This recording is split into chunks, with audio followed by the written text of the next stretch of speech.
आपका एक बार फिर अपनी एक नई वीडियो में स्वागत करता हूं। तो आज हम पढ़ने वाले हैं क्लास 10th मैथ चैप्टर 1 वास्तविक संख्याएं।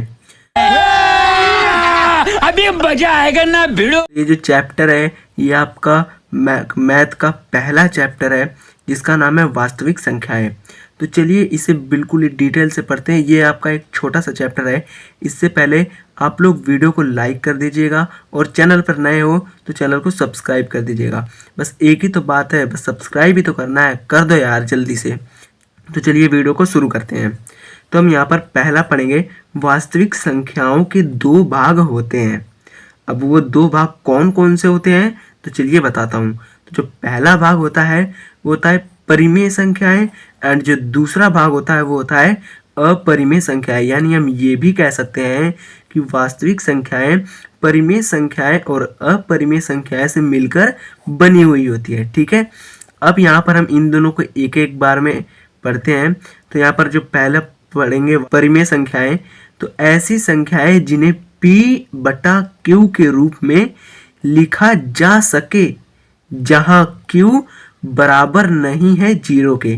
ठीक है, जैसे 2/3, 3/5 आदि। ओके, यानी हम परिमेय संख्या को P/Q के रूप में लिख सकते हैं और जहाँ Q है ना वो 0 के बराबर नहीं होना चाहिए। अगर वो 0 के बराबर हुआ तो हमारी वो परिमेय संख्या नहीं कहलाएगी। ठीक है, आई होप कि आपको परिमेय संख्या तो समझ में आ गई। अब हम पढ़ते हैं सेकंड, अपरिमेय संख्याएं। तो अपरिमेय संख्या ऐसी संख्या जिन्हें हम P/Q के रूप में नहीं लिख सकते। ओके, जैसे √2, √3। ठीक है, अब ये तो थी इस चैप्टर की मुख्य बातें। ठीक है, अब इस चैप्टर में सवाल कहाँ से उठता है तो वो पढ़ते हैं। यहाँ पर नीचे है, आप लोगों को स्क्रीन पर दिख रहा होगा इधर कि अभाज्य गुणनखंड द्वारा HCF। तो HCF कैसे निकाला जाता है तो चलिए मैं आपको पहले HCF निकालना सिखाता हूँ। तो इसी यहाँ पर मैंने क्वेश्चन भी लिख रखा है। पहला क्वेश्चन है 8 और 12 का हमें HCF निकालना है। ठीक है, तो पहले हम यहाँ पर 8 के फैक्टर करेंगे। ठीक है, तो 8 लिखते हैं और यहाँ पर फैक्टर कुछ इस प्रकार से करते हैं कि इसे 2 से काटेंगे तो ये 4 बार में कटेगा। आप ये क्लास 6ठी, 7वीं, 8वीं और 9वीं में पढ़ते आ रहे हैं तो इसलिए मैं आपको ये ज़्यादा गहराइयों से नहीं बताऊंगा। तो सिंपली फैक्टर ही कर लेते हैं। तो ये 8 जो है वो 2 से 4 बार में कटेगा, फिर इसे 2 से काटेंगे, फिर ये 2 बार में कटेगा, फिर इसे 2 से काटेंगे तो ये 1 बार में हो जाएगा। ठीक है, तो यहाँ पर हम सिंपली लिख लेंगे 8 के बराबर है 2 × 2 × 2। हमें अभाज्य गुणनखंड करने हैं। देखो यहाँ पर लिखा है ना अभाज्य गुणनखंड। ठीक है, तो ये अभाज्य गुणनखंड है। अब हम यहाँ पर 12 के भी सिंपली इसी प्रकार फैक्टर कर लेते हैं। तो यहाँ पर हम 12 के लिखेंगे, ये भी 2 से कटेगा, 2 6 बार में कटेगा, फिर 2 से काटेंगे तो 6 3 बार में कटेगा, एंड 3 को काटेंगे तो 1 बार में कटेगा। ठीक है, तो यहाँ पर हम सिंपली लिख लेंगे 12 बराबर 2 × 2 × 3। ठीक है, तो HCF का मतलब होता है कि इन दोनों संख्याओं में कॉमन संख्या कौन सी है। ठीक है, यानी फैक्टर करने के बाद कॉमन संख्या कौन सी है। HCF का मतलब यही होता है जो कॉमन होगी उन्हें लिखेंगे और जो कॉमन नहीं होगी उन्हें नहीं लिखेंगे। ठीक है, तो 8 और 12 में से इनमें से देखो इनमें कॉमन क्या है, यानी उभयनिष्ठ। उभयनिष्ठ क्या है, इसमें 2 है। ठीक है, 2 के जोड़े बनने हैं और यहाँ पर भी 1 और 2 के जोड़े बनने हैं। लेकिन क्या 2 और 3 का जोड़ा बन रहा है, नहीं बन रहा है। तो हमें सिंपल यहाँ पर नीचे लिख देना है कि 8 तथा 12 का HCF बराबर 2 × 2। अब इनका नहीं बनना है तो हमें ये नहीं लिखना है। ओके, अब इन्हें बराबर करके लिख लेना है। 2 × 2 बराबर क्या होता है, 4। ठीक है, तो 8 तथा 12 का HCF है वो हमें 4 प्राप्त हुआ। ये हमारा आंसर है। ओके, अब हमने यहाँ पर एक और क्वेश्चन लिख रखा है तो चलो उसे भी करते हैं। यहाँ मैं एक बीच में लाइन खींच लेता हूँ ताकि आपको कंफ्यूज ना हो। तो सिंपली इसे भी करते हैं।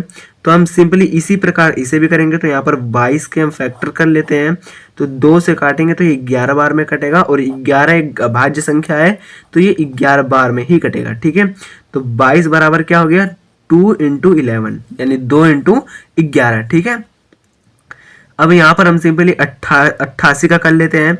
तो यहाँ पर 88 का करते हैं तो ये 2 से काटते हैं इसे, तो ये 44 बार में कटेगा, और फिर 2 से कटेगा ये 22 बार में, एंड फिर 2 से कटेगा ये 11 बार में, एंड 11 से कटेगा 1 बार में। ठीक है, तो यहाँ पर हम इसे भी सिंपली लिख लेंगे 88 बराबर 2 इंटू 2 इंटू 2 इंटू 11। ठीक है, यानी 2 गुणा 2 गुणा 2 गुणा 11। अब सिंपली जैसे हमने इसमें उभयनिष्ठ देखा था तो हमें इसमें भी उभयनिष्ठ देखना है। तो आपको दिख रहा होगा कि 2 इसमें भी है और इसमें भी है, तो यहाँ पर हम 2 को ऐसे कर देंगे। ठीक है, यहाँ पर एक उभयनिष्ठ मिल गया, और इसमें भी 11 है और इसमें भी 11 है, तो हम 11 को भी ऐसे कर देंगे, यानी इसमें भी एक उभयनिष्ठ मिल गया।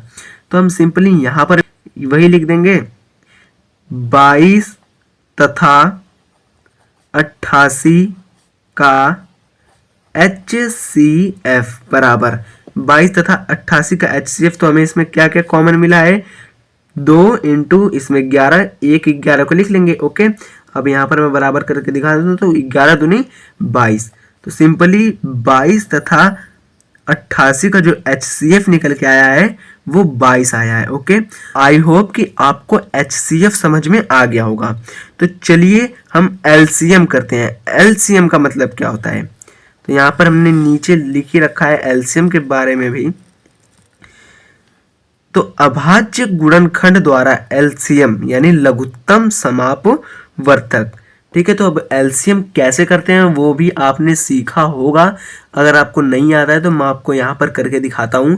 तो यहाँ पर सिंपली हमें 12 तथा 22 का LCM करना है। ठीक है, तो इसे हम कुछ इस प्रकार से लिखते हैं और पूरे में भाग देते हैं। ठीक है, ऐसे पूरे में। तो यहाँ पर 2 से 12 कितने बार में कटता है, 6 बार में, और 22 कितनी बार में कटता है, 11 बार में। ओके, अब फिर यहाँ पर 2 से इनमें से कोई संख्या कट रही है, हाँ 6 कट रही है, तो फिर हम इसे 2 से काट देंगे 3 बार में, और ये नहीं कटेगा तो इसे सिंपली इसी प्रकार लिख लेंगे। ओके, अब यहाँ पर सिंपली हम लिख लेंगे 3 से ये 1 बार में कटेगा, एंड यहाँ पर 11 3 से नहीं कटेगा तो 11 लिख लेंगे, और यहाँ पर फिर हम 11 से काटेंगे तो ये 1 और 1, ये नीचे जो है ना 1 1 आने चाहिए। ठीक है, अब फिर हम इसे सिंपली लिख लेंगे।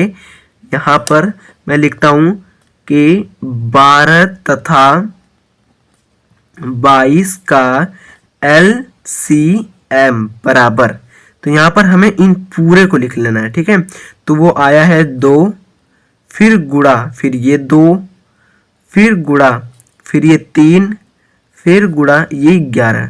ठीक है, अब सिंपली इन्हें गुणा कर लेना है। तो यहाँ पर हम गुणा करते हैं कि 2 दूनी 4 और 4 तियां 12, और 12 इंटू 11, तो 12 और 11 के गुणा करने पर हमें प्राप्त होगा 132। ठीक है, तो यहाँ पर हम लिख लेंगे 132, ये जो है इसका LCM हो जाएगा, ये हमारा करेक्ट आंसर हो जाएगा। ठीक है, अब आपको अगर यकीन नहीं होता है तो मैं आपको यहीं साइड में करके दिखा देता हूँ 12 तथा 11 की गुणा। तो देखो यहाँ पर मैं लिखता हूँ 12 इंटू 11, तो ये 1 दूना 2, 1 1 कम 1, फिर यहाँ पर 1 दूना 2, 1 1 कम 1, फिर 2, और ये 2 1 3, और ये 1। ठीक है, 132। तो हमारा जो LCM है वो 132 आ गया। अब इसी प्रकार एक और क्वेश्चन है जो आपको स्क्रीन पर यहाँ दिख रहा होगा, तो इसके लिए जगह नहीं है, तो इसके लिए हम नेक्स्ट पेज पर करते हैं सेम क्वेश्चन को। तक आपको कुछ नहीं करना है। अगर अभी भी आपने वीडियो को लाइक नहीं किया है तो वीडियो को लाइक कर दो, और चैनल को सब्सक्राइब भी नहीं किया तो चैनल को साथ ही साथ सब्सक्राइब भी कर लो। तो चलिए करते हैं। तो यहाँ पर हमने लिख लिया है 85 तथा 86। तो चलिए इसका LCM करते हैं। तो मैंने आपको LCM की बताया था कि हमें इन दोनों का फैक्टर साथ में ही करना होता है। तो अब हम इसमें सबसे छोटी संख्या 2 होती है, तो इसमें देखो 2 से कोई संख्या कट रही है, कोई एक संख्या, तो यहाँ पर 86 जो है वो 2 से कट रहा है, तो हम यहाँ पर सिंपली 2 लिखते हैं, और इसे 85 का 85 लिखते हैं, और इसे 2 से काटते हैं। तो ये 2 से कटेगा 43 बार में। ओके, अब यहाँ पर ये 43 बार में कट गया। तो अब यहाँ पर 2 से कोई संख्या कट रही है, नहीं कट रही है, तो अब उसके आगे 3 से क्या कोई संख्या कट रही है, नहीं कट रही है। अब उसके आगे 4 से कोई क्या संख्या कट रही है, इसमें नहीं कट रही है। तो सिंपली हम 5 से, तो क्या 5 से इसमें कोई संख्या कट रही है, हाँ 5 से 85 कट रहा है। तो यहाँ पर हम 5 लिखेंगे और इसे काटेंगे, तो ये कटेगा 17 बार में, ये 17 बार में कटेगा, और 43 नहीं कटेगा, तो इसे हम 43 को 43 लिखते हैं। अब यहाँ पर डायरेक्ट ये संख्या दोनों जो है ना ये अभाज्य संख्या है। ओके, तो यहाँ पर सिंपली हम इसे 17 से काटेंगे, ये एक बार में कटेगा। एंड यहाँ पर 43 है, 43 को 43 लिखते हैं। एंड यहाँ पर 43 से हम इसे काटते हैं तो ये एक और एक नीचे आ गया, एक एक। तो सिंपली हम यहाँ पर लिखते हैं कि 85 तथा 86 का एलसीएम, ठीक है। तो 85 तथा 86 का जो एलसीएम होता है वो होता है 2 × 5 × 17 × 43, ठीक है। अब हमें इन्हें मल्टीप्लाई कर लेना है, तो 2 पंजे 10 और 17 दहा में 170। अब 170 की 43 से मल्टीप्लाई करते हैं यहाँ पर, तो यहाँ पर 170 × 43 बटा 43, 170 × 43 तो 3, ये 0 हो जाएगा। ओके, नहीं, हाँ ये 0 हो गया। और 3 सते 21, ठीक है। और यहाँ पर 3 एकम 3 2 5। ओके, अब 4 से 0 में गुणा करेंगे तो 0, और 4 सते 28, हाथ में लगा 2 का, और 4 एकम 4 2 6। अब यहाँ पर ये हो गया 0 और ये हो गया 1, यहाँ पर हो गया 8 5 13, हाथ में लगा 1 का, और 6 1 7, ठीक है। तो यहाँ पर जो हमें प्राप्त हुआ है वो हुआ है 7310। ओके, आई होप कि आपको एलसीएम भी निकालना समझ में आ गया होगा। तो ये था एलसीएम का कंसेप्ट, और एचसीएफ का कंसेप्ट आपको मैंने पहले ही बता दिया है। तो इस चैप्टर में एक फॉर्मूला है, वो फॉर्मूला मैं आपको आगे बताता हूं। तो चलिए बताता हूं तथा उस फॉर्मूले पे क्वेश्चन करके दिखाता हूं। तो चलिए, तो जो फॉर्मूला है वो कुछ इस प्रकार का है कि एचसीएफ तथा एलसीएम निकालने का जो सूत्र है वो है दोनों संख्याओं का गुणनफल बराबर एचसीएफ इंटू एलसीएम। ओके, जैसे यहाँ पर हमने एक क्वेश्चन भी लिया है, 12 तथा 15 का एचसीएफ तथा एलसीएम ज्ञात करो तथा इसकी जांच करो, ठीक है। तो पहले हम सिंपली 12 तथा 15 का एचसीएफ ज्ञात करते हैं। तो मैंने को एचसीएफ निकालना पहले से ही सिखा रखा है, तो आप लोग अपनी कॉपी में जल्दी जल्दी इसका एचसीएफ निकाल के कमेंट करो, तब तक मैं भी इसका एचसीएफ निकालता हूँ। तो यहाँ पर 12, फिर इसे हम 2 से काटेंगे तो ये 6 बार में कटेगा, फिर इसे 2 से काटेंगे तो ये 3 बार में कटेगा, और फिर इसे 3 से काटेंगे तो ये 1 बार में कट जाएगा। ओके, अब इसी प्रकार हम 15 का निकालते हैं, तो 15 को 3 से कटेगा तो 3 पंजे 15 और 5 एकम 5। तो यहाँ पर हम सिंपली लिख लेंगे 12 बराबर 2 × 2 × 3 एंड 15 बराबर 3 × 5, ठीक है। तो यहाँ पर उभयनिष्ठ केवल एक है 3, तो यहाँ पर हम एचसीएफ लिख लेंगे 12 तथा 15 का एचसीएफ बराबर 3, केवल 3 ही है, तो इसका एचसीएफ जो है वो 3 हो जाएगा। ये हो गया इसका एचसीएफ। एंड हमें निकालना है अब इसका एलसीएम। तो यहाँ पर हम नीचे निकालेंगे, यहाँ पर हम एलसीएम निकालते हैं 12 और 15 का। तो एलसीएम में हम अलग अलग फैक्टर नहीं, एक ही साथ फैक्टर करते हैं। तो यहाँ पर ये 2 से कट रहा है 12, 2 छक 12, और इसे 15 को हम 15 लिख लेंगे, ठीक है। फिर ये 2 से कट रहा है 6, तो 2 तिया 6 एंड यहाँ पर 15, ठीक है। अब 3 से इसे काटते हैं, तो 3 एकम 3 और 3 पंजे 15। फिर हम इसे 5 से काटते हैं, तो 5 एकम 5 और 5 एकम मतलब 1 तो 1 रहेगा और 5 एकम 5। ओके, तो यहाँ पर हम सिंपली लिख लेंगे 12 तथा 15 का एलसीएम बराबर 2 × 2 × 3 × 5 बराबर, तो इनकी मल्टीप्लाई करो, 2 दूनी 4 और 4 तिया 12 और 12 पंजे 60। तो यहाँ पर हो गया 60, ठीक है। तो चलो इसे हम फॉर्मूले में रखते हैं। तो जो हमारा फॉर्मूला था वो था, यहाँ पर मैं लिख के दिखाता हूं कि दोनों संख्याओं का गुणनफल, ठीक है, गुणनफल बराबर HCF इंटू LCM। तो जो हमारी दोनों संख्याएं थी वो क्या क्या थी, तो पहली संख्या थी 12 और जो दूसरी संख्या है वो थी 15, ठीक है। एंड जो इसका HCF आया वो निकल के आया 3 एंड जो इसका LCM आया वो निकल के आया 60। ठीक है, तो सिंपली हमें इनकी मल्टीप्लाई करनी है और इनकी मल्टीप्लाई करनी है। अगर ये दोनों आपस में बराबर हैं तो जो हमारा सवाल का जो आंसर आया है वो करेक्ट है। अगर बराबर नहीं होता है तो हमारे सवाल में कोई ना कोई गड़बड़ी होती है। तो चलो हम मल्टीप्लाई करते हैं 12 तथा 15 की, यहाँ पर ऊपर कर लेते हैं 12 इंटू 15, तो 5 दूनी 10, हाथ में लगा 1 का और 5 एकम 5 1 6। ठीक है, अब यहाँ पर 1 से करते हैं तो 1 दूनी 2 और 1 एकम 1, तो यहाँ पर 0 और 6 2 8 1, तो हमें प्राप्त क्या हुआ 180। तो यहाँ पर हम लिख लेंगे 180। अब यहाँ पर 60 की 3 में मल्टीप्लाई करते हैं, यहाँ पर 60 इंटू 3, तो 3 0 0 यानी 0 और 3 6 18। ठीक है, तो यहाँ पर हम लिख लेते हैं, ये भी आ गया 180। तो हम यहाँ पर लिखेंगे LHS बराबर RHS। तो ये जो हमारा आंसर आया है कि HCF 3 और LCM 60, ये हमारा करेक्ट है। अब मैं आपको बताता हूं एक ट्रिक। अगर आपको क्वेश्चन में HCF दिया हुआ है और LCM कैसे फाइंड करें, वो क्वेश्चन कुछ इस प्रकार का है, मैं आपको दिखाता हूं। तो जो आपका क्वेश्चन है वो कुछ इस प्रकार का है कि 20 तथा 30 का HCF 10 हो तो LCM ज्ञात करो। तो कैसे ज्ञात करेंगे, तो हमें सिंपल फॉर्मूले में से रख देना है। तो यहाँ पर फॉर्मूला क्या है, दोनों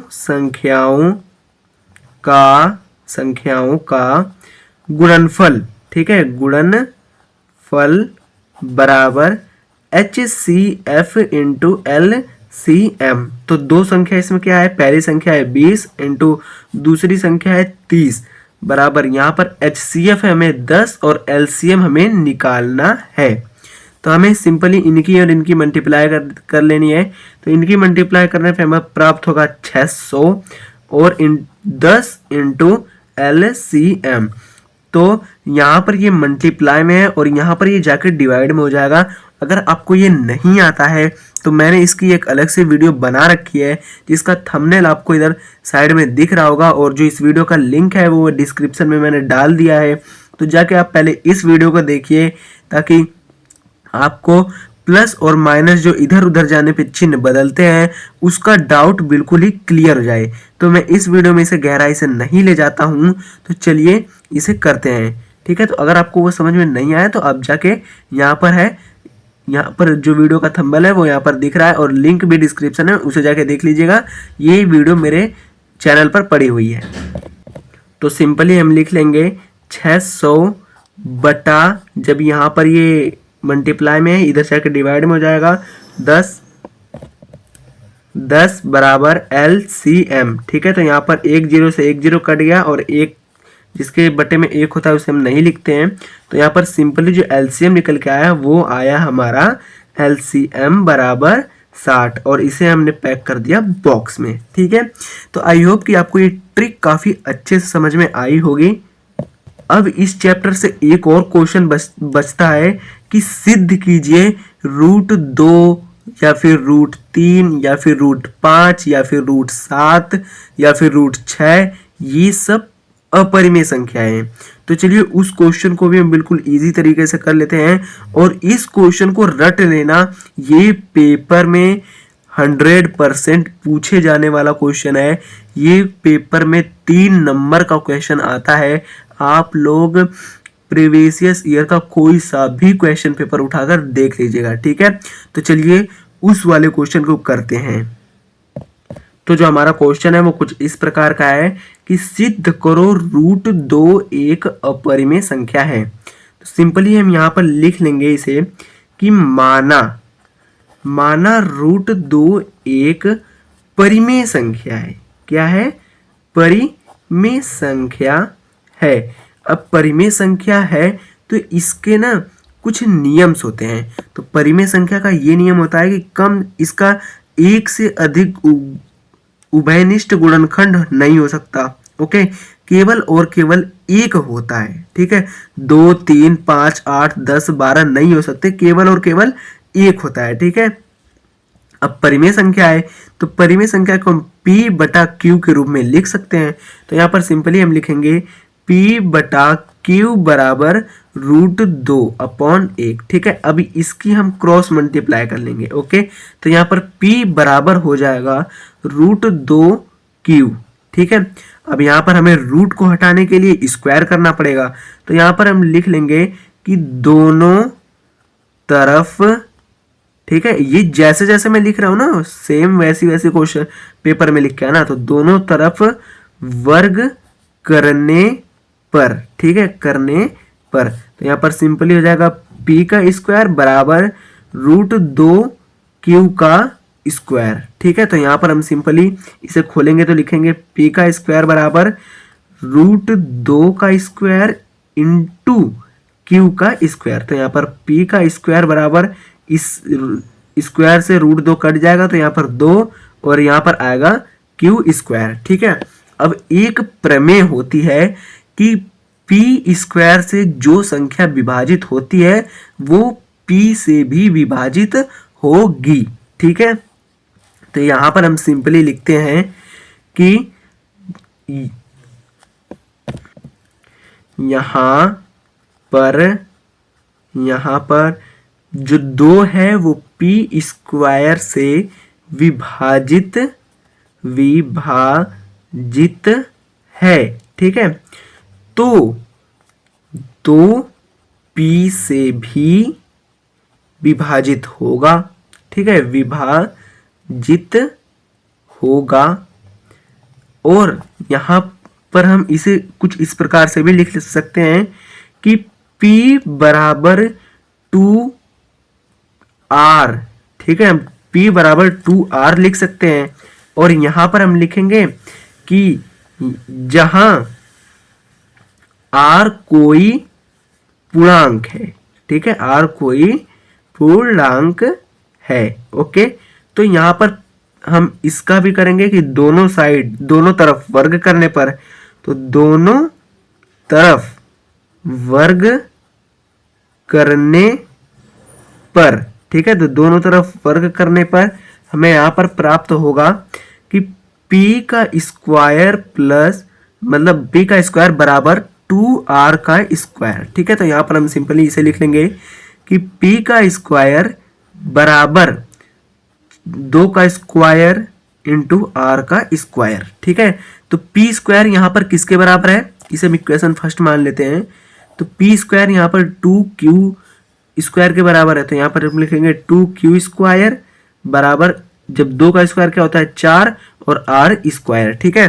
तो यहाँ पर 2 इधर जो है वो मल्टीप्लाई में है और ये इधर से इधर जाएगा तो ये डिवाइड में हो जाएगा। तो q स्क्वायर बराबर 4 स्क्वायर बटा 2। अब 2 से तो ये 4 2 बार में कट गया, तो यहाँ पर हम सिंपली लिख लेंगे q स्क्वायर बराबर 2r स्क्वायर।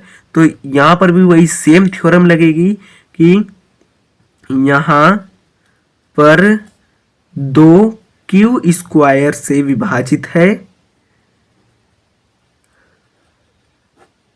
ठीक है, यहाँ पर 2q स्क्वायर से विभाजित है, तो 2q से भी विभाजित होगा, ठीक है, होगा। तो यहां पर हम सिंपली लिख लेंगे, तो यहां पर हम सिंपली लिख लेंगे कि परिमेय संख्या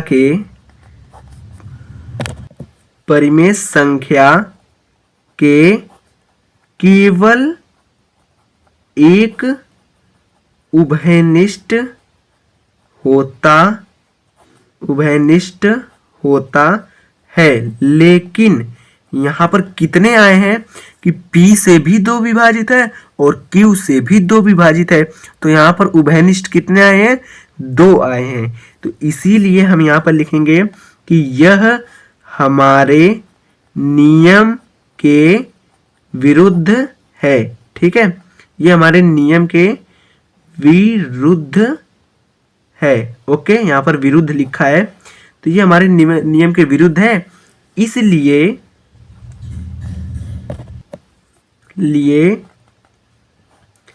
यह √2 एक अपरिमेय संख्या है। ठीक है, मैं जल्दी जल्दी लिख रहा हूं, थोड़ा संख्या है। ओके, तो आई होप कि तो इस चैप्टर में केवल और केवल इतना ही था।